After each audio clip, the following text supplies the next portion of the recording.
What's up? This is me, Mai.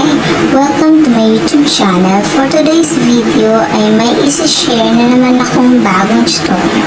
At kung bago ka pa lang sa aking channel, please don't forget to like, subscribe, and click the notification bell para updated kayo sa mga bagong i-upload na video. So huwag na natin patayin pa. Let's get started.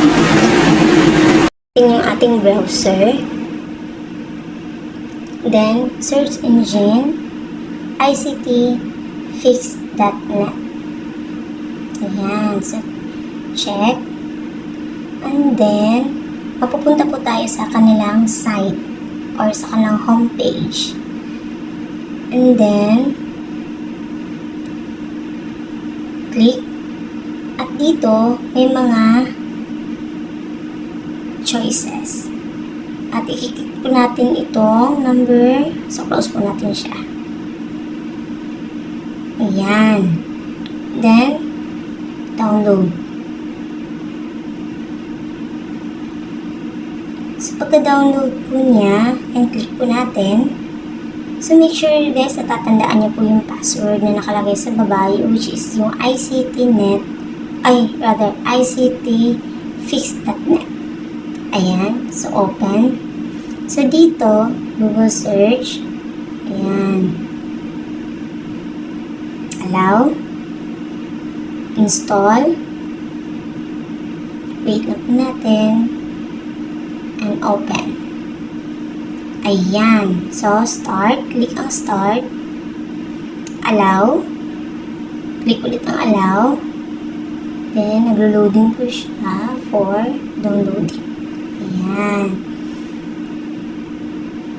And then, huwag natin kalimutan talaga yung password guys ha. Ayan. Then, tap to install. Ayan. And then, click ulit.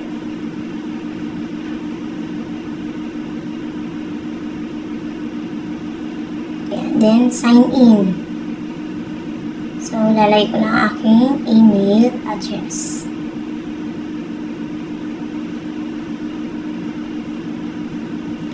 So, ayan. Then, click next.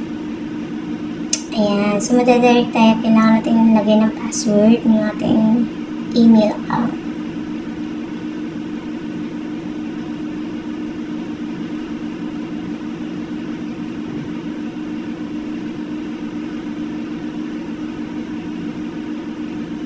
Then, agree. Click natin. Then, wait na natin. Then, click accept.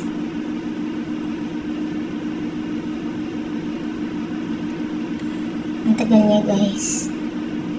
Ayan. So, yun. Nasa taas. Then, click po natin yung Google Play. Ayan. So, click natin yung yes, I'm in. So, ito try natin mag-search kung talagang makakapag-install tayo ng mga apps. For example po yung YouTube Kids, since may baby ako. And then, pag mag-prepare siya, pwede ko siyang papanoorin. Pero hindi talaga all the time kasi syempre masisira yung kanyang eyes. Baka bata pa lang eh. Magkakaroon ng defect ng mata niya. So, ayan, open.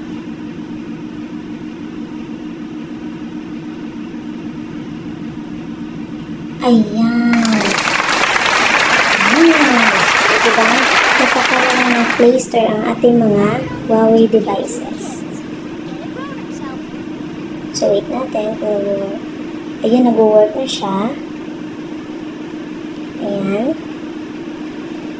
So, lagi na lang po natin tatandaan. Dapat yung alam natin yung password ng ating ICT. Remember lang po yung password ay ictfix.net. So, ayan guys. So, that's all for today guys. Sana may bagong naman kayo natutunan sa ating tutorial today. And kung may gusto kayong mga tutorial na i-upload ko, just comment down below. And please don't forget to like, share, subscribe, and hit the notification bell para wala kayong